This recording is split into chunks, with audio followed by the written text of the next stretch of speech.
If you know me, you know I love creating and designing characters. It's like my favorite thing ever.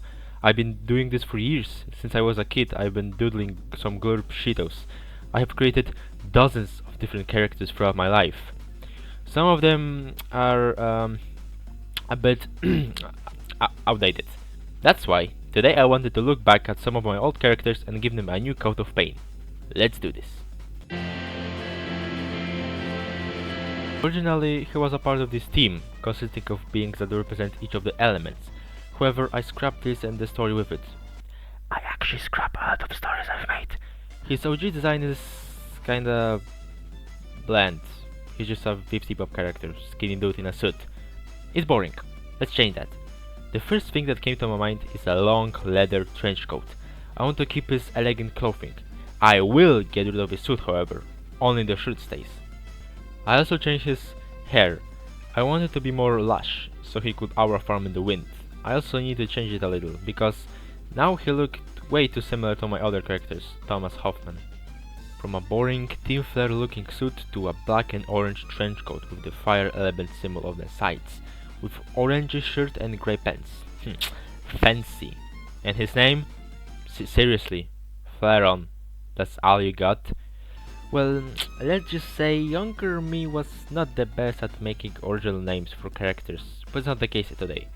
His name now is Pożar, which means fire in Polish. But like the forest type of fire, not the element itself. That will be ogień. I also gave him a mouth. Well, he got it somehow. However, I thought that the mouth being exposed all the time looked a bit goofy, so I gave him this mask. It's not much, but it gives him more style points. His feet is fire. Okay, I'll stop. As I was drawing him digitally, an idea popped in my head. What if his suit's color was matching with Inferna's? Who's Inferna? Oh. Oh yeah. I have to drop some lore. So, Pożar was an intellecting bounty hunter from Earth. One day, his ship crashed on a planet and combusted into flames. Instead of dying slow and painful death, the fire merged with Pożar, giving him a new body. His fire-bending skills were so good, so stylish, so powerful. Inferna, the goddess of fire, noticed him and started observing him very closely, for months. One day, she invited him to her palace, for a talk and a dinner. After eating, Inferna offered a deal with Pożar. He will get the power of internal flame, the thing that powers every single fraction of fire in the entire multiverse, but he had to serve her at any time, any given moment, becoming her right hand. Pożar accepted the offer without hesitation, seeing how much power he could have. However, there was a catch, a small bit at the end. Inferno will have him on her leash all the time, making him her slave. He can't fight back, he can't talk back, he can only accept job offers if Inferno allows him. And if he tries to refuse the goddess's commands, she can just extinguish him, leaving a pile of coal. He still gets fed, has a place to stay in and sleep in, and a consistent income. But he lost the one thing he cherished the most: freedom. Are you still watching? Maybe I went a little far, but if you're interested in my stories and the universe, should I make videos about it? Let me know in the comments. And here we have the final product. I'm glad how he turned out. Definitely a glow up compared to the first design. He's more slick, more elegant, has aura and actual lore. Let's move on. You've probably already seen her new looks if you follow my work, but I still wanted to talk about her. I'm just real proud how she turned out. She's not that old of a character. I originally created her back in 2023, not that long ago, yet she's now unrecognizable from her OG design. Crystal in OG design was a fox, with long brown hair, a black-red pattern shirt and jeans/skirt, but it independent. I was happy with this design for a big while, until I changed the lore. Don't worry, I'll try not to make the lore paths too long like with Pożar. Originally, she was found by Vincent in his doorstep. Someone left her there, and he took her in and raised her as his own child, which is something I've already done with Thomas. A lot of mentioning of Thomas in this video. Then I did a complete read of the story which Crystal was in, and with that I had to change her design and lore, obviously. Now she's the daughter of Omnivada, the physical manifestation and embodiment of infinity itself, and Vincent. So I had to make her look like her mother. Even though I designed current Crystal before Omnivada. So I completely changed her species, from a fox to a blue space dinosaur with I'm really sorry, okay? What is wrong with you? Why are you blue? blue hair, a long tail with even more hair on the tip, yellow eyes, teeth and tongue, nipple and belly button piercing with a muscular body. As you can see, Vincent's gene had zero chances. Well, except for the hands, feet and overall more humanoid body. Crystal also got his personality, so Vincent didn't lose everything. For the clothing, I gave her a dark blue top, tight ripped business pants, a sleeveless leather jacket with fluff, these long gloves and heels. How does she fight with heels? She's just built different. Just because she's a warrior doesn't mean she can't slay. Okay, I stop. And of course, a big ass sword, just like her OG design. Here she is. Words cannot describe how proud I am of this design. Crystal gotta be like top 10 character designs I've ever done.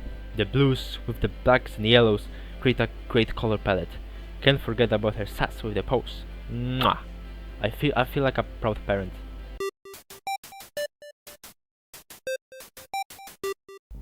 Same as Crystal, this character isn't that old.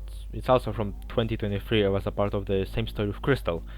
And as you know, I did a complete rewrite of it. With that I changed the characters completely. Originally it was called B0L7, or just Bolt. The little serial number thingy doesn't mean anything. In the first version of Space Lords, the story I was mentioning earlier, Bolt was a part of a mercenary group, providing the weaponry for the team. With the rewrite, I completely changed his lore and design, obviously. Now Bolt is a woman, because women are cool.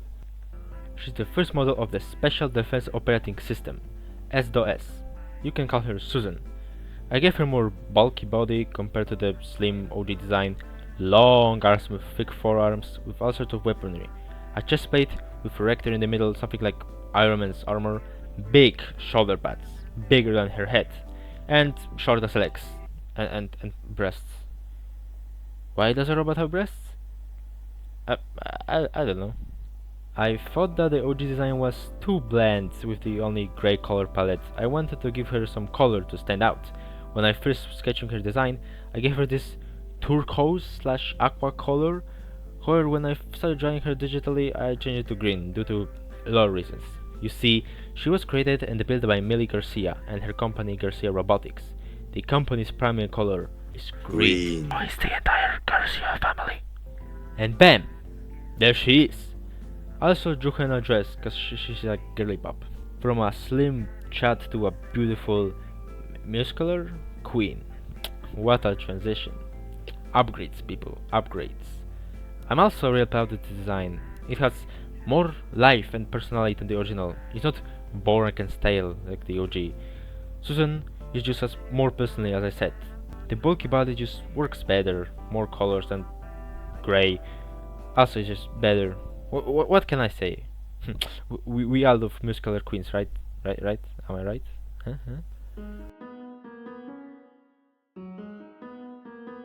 For our last character, I decided to choose another one from that elemental group Portal originates from. So this video is kinda like a circle, you know what I mean. This time, the element of Earth. Now, instead of an intergalactic bounty hunter, it's a god of Earth, for some, diversity. Originally, Copa was a man, but now a woman, just like with Susan.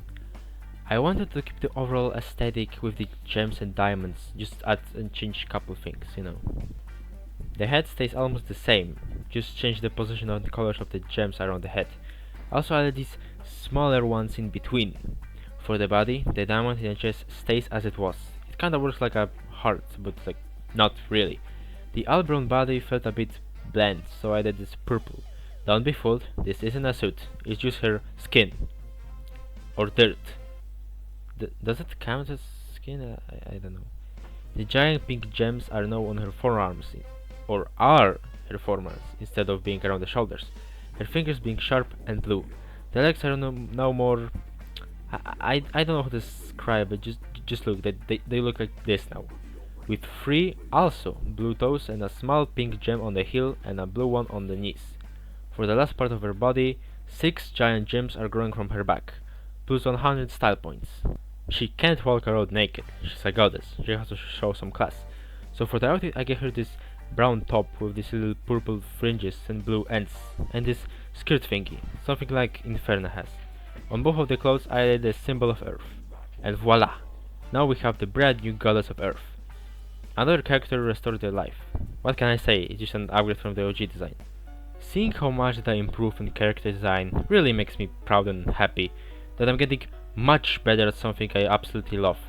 All these characters getting new looks, new lore and overall new life is just making me feel like a proud father. I will continue to make characters and redesigning old ones. I hope you all enjoyed the video and we will see each other in the next one. God bless. Amen.